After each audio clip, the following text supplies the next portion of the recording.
Yun guys, oh. Ganda ng ulap, oh. Madilim na dahil hapon na, pero yung nakikita ko sa taas, ito puting puti. Ayun, oh.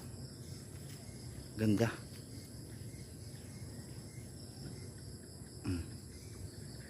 Pag kinlose up mo siya,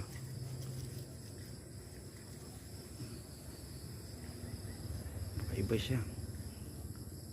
May parang ano ba dun sa taas, oh.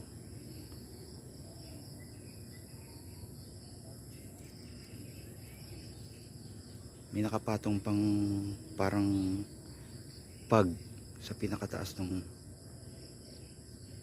maputing ulap. Galing, ha.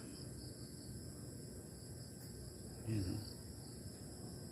5 PM na, eh. Ay, 6 PM na pala. Tapos dito